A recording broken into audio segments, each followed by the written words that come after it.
तो चलिए अब हम जानते हैं कि प्रतिरोधों का पार्श्व क्रम संयोजन कैसे करते हैं। इसका दूसरा नाम है प्रतिरोधों का समांतर क्रम संयोजन, और इसी को अंग्रेजी में कहते हैं पैरेलल कॉम्बिनेशन ऑफ रेजिस्टेंस। मतलब पैरेलल कॉम्बिनेशन कैसे करते हैं। पैरेलल कॉम्बिनेशन में करने के लिए एकदम सिंपल सा, पहले हम लोग चित्र समझ लेते हैं तो समझ में आ जाएगा बहुत आसानी से।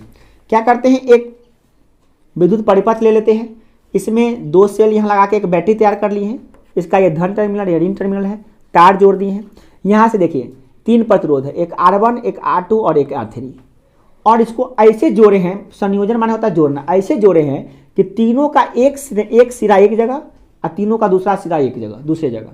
ठीक है, मतलब तीनों का जो मान लिया कि तीनों का यहाँ प्लस है तो तीनों का प्लस बड़ा सिरा ले लिए जिसमें प्लस प्लस लिखल था, ये गर्म तार तीनों का एक जगह ले लिया, तीनों को जोड़ के अलग ऐंठ दिए। ठीक है, और फिर उसका जो माइनस सिरा बचा था, माइनस वाला सिरा, वो तीनों को लेके अलग ऐंठ दिए। ठीक है, अब देखिए बैटरी के प्लस वाला से प्लस जुड़ गया और माइनस वाला के क्या हो गया, माइनस जुड़ गया, है ना, इस तरह से हो गया। अब करंट जाता है इसे प्लस से जाता है, करंट गया, करंट बेचारा यहाँ से गया आई, यहाँ भी गया आई, यहाँ भी गया आई, बट यहाँ पे जंक्शन है, जो कहते हैं जंक्शन, जैसे जहाँ रेलवे का आता है ना, रेलवे जंक्शन, उसी प्रकार से करंट का जंक्शन होता है। फिजिक्स में भी इसको जंक्शन कहा जाता है। तो जंक्शन से क्या होगा, ये करंट डिस्ट्रीब्यूट हो जाएगा, करंट डिस्ट्रीब्यूट हो यानी बढ़ जाएगा। यानी ये आई जो था ना, वो प्रतिरोध R1 में जाएगा I1 करंट, R2 में कितना जाएगा I2 करंट, R3 में कितना जाएगा I3 करंट। करंट तीनों में अलग अलग गया, बट तीनों जब एक जगह इस जंक्शन पे मिला, बी जंक्शन पे मिला, तो फिर I बन गया, और फिर I बन के यहाँ पे फिर यहाँ पे जो स्रोत था वहाँ पे चला आया। इस प्रकार से करंट का मूवमेंट हुआ। तो इसमें आप देख रहे हैं कि एक चीज़ बदल गया है, वह है करंट। और एक चीज़ और नोटिस कीजिए कि एक चीज़ इसमें सब के लिए, सब प्रतिरोध के लिए बराबर है, वह क्या है, क्या है बोलिए, क्या है जो नहीं बदलेगा, इसका विभव। दो बिंदुओं के बीच का विभव सेम है, यानी कि विभवांतर सेम है। देखिए जो प्रतिरोध R1 है वह भी AB के बीच में लगा हुआ है, R2 भी AB के बीच में लगा हुआ है, और R3 भी AB के बीच में ही है। तो अगर दो बिंदु है A और B, तो इसके बीच का विभवांतर, यानी कि अगर हम V मान लेते हैं, V एक के बीच का विभवांतर है, तो तीनों में सेम होगा। ठीक है, आप याद कीजिए, अभी से थोड़ा देर पहले हम लोग पढ़े हैं श्रेणी क्रम संयोजन।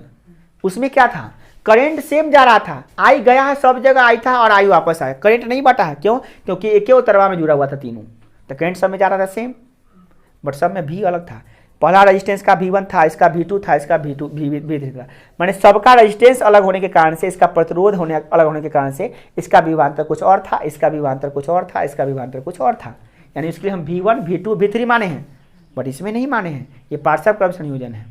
इसमें क्या बढ़ता है, विद्युत धारा बढ़ती है। क्या बढ़ती है, विद्युत धारा बढ़ती है, विद्युत विभवांतर नहीं बढ़ता है, सेम रहता है। चलिए इसी कॉन्सेप्ट के आधार पे हम लोग ओम का नियम अप्लाई करते हैं। ओम का नियम क्या होता है जानिए। ओम का नियम, ओम का नियम आपको लिखना पड़ेगा। ओम का नियम मतलब क्या है, आप पढ़े हैं कि किसी भी अचर ताप पर किसी भी किसी चालक के दो सिरों के बीच का जो विभवांतर होता है, वह उसमें प्रवाहित होने वाले विद्युत धारा के सीधा समानुपाती होता है। ठीक है, यानी कि V बराबर IR, उसी से निकला V बराबर IR। इसी से आप क्या निकाल लीजिएगा, एक फॉर्मूला निकाल लीजिए, I बराबर निकालिए तो फॉर्मूला निकलेगा V बटा R। इसी फॉर्मूला का उपयोग हम लोग करने जा रहे हैं। और ये कहाँ से निकला है, V बराबर IR से निकला। I को रहने दीजिए, R को यहाँ भेजा दीजिए, तो क्या होगा V बटा R। तो I बराबर V बटे R, जहाँ I क्या है, विद्युत धारा है, V क्या है, विभवांतर है, और R क्या है, प्रतिरोध है। ठीक है, चलिए इस पर अप्लाई करते हैं हम लोग। तो आप बताइए R1 के लिए, पहला प्रतिरोध के लिए I कितना होगा। पहला प्रतिरोध के लिए I कितना है, I1 माने हैं, तो I1 बराबर क्या होगा, प्रतिरोध कितना है दोनों के बीच का माने हैं, तो V, और इसका प्रतिरोध करते हैं, विभवांतर कितना माने हैं दोनों के बीच का, V माने लिए, माना कि दोनों के बीच का विभवांतर V है, तो V बटा, इसका प्रतिरोध तो अलग है, क्या है इसका प्रतिरोध R1, तो V बटा R1 पहला फॉर्मूला बनेगा। इक्वेशन नंबर 1 मान लीजिए इसको। फिर I2 निकाल लीजिए आप, I2 बराबर कितना होगा, V सेम हुआ कि अलग अलग हुआ, तो V से V बटा, इसका R2 अलग है, तो क्या है V बटा R2। फिर इसका अलग होगा, तो क्या हो जाएगा, I3 बराबर क्या हो जाएगा, V बटा R3।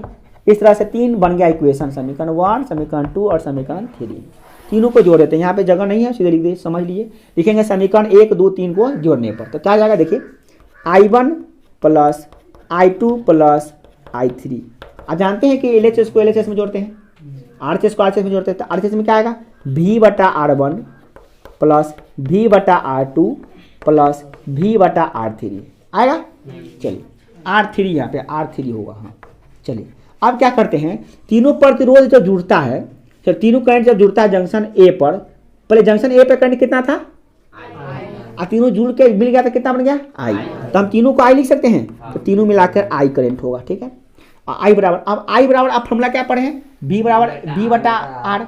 तो हम मान लेते हैं कि तीनों प्रतिरोध का जो समतुल्य प्रतिरोध है वो Req है। Req मतलब तीनों प्रतिरोध को जोड़ने पर क्या होगा, मैंने वो खल्ली कौन होगा तो RQ है। खाली मैंने खल्ली का प्रतिरोध कितना हो गया RQ ने एग्जाम्पल बताए थे कि तीनों नहीं भेज के हम एक वो लगाएंगे तो उसका प्रतिरोध कितना होगा Req। तो इसको हम लेंगे तो V बराबर Req हम यहाँ पे I माने हैं, तो अभी I मान कर रहने देते हैं, एक स्टेप और बन जाएगा। चलिए हम मिटा के बता देंगे आपको यहाँ पे, क्योंकि मेरे पास जगह उतना नहीं होगा तो बहुत लंबा चौड़ा हो जाएगा, फिर गड़बड़ा जाएगा। तो हम जगह के अभाव में थोड़ा सा क्या करते हैं, एगो लाइन को हम लोग शॉर्ट आउट कर लेते हैं। तो हम यहाँ पे I है ना, यहाँ पे तीनों मिला के क्या हो जाएगा I होगा ना, तीनों मिला के I हो जाएगा। तो I बराबर क्या होगा V बटे Req होगा ना। चलिए अब तीनों में से R1 देखिए, तीनों में से V कॉमन ले लीजिए, V कॉमन ले लीजिए तो क्या हो जाएगा 1 बटे R1 प्लस 1 बटे R2 और प्लस 1 बटे R3, यही हो जाएगा आपका। तब देखिए V से भी कैंसिल, तो ये क्या आ जाएगा 1 बटे, यहाँ पे 1 आ गया तो 1 बटे Req, 1 बटे Req बराबर 1 बटे R1 प्लस R2 प्लस 1 बटा R3, इस तरह से हो जाएगा फॉर्मूला। तो फॉर्मूला आपका क्या हो जाएगा, हम यहाँ लिख देते हैं 1 बटा RQ, 1 बटा Req बराबर 1 बटा R1 प्लस 1 बटा R2 प्लस 1 बटा R3, यही फॉर्मूला निकलता है। कैसे निकलता है ये फॉर्मूला को आप जान गए, ठीक है। चलिए क्या कोई डाउट है तो बोलिए।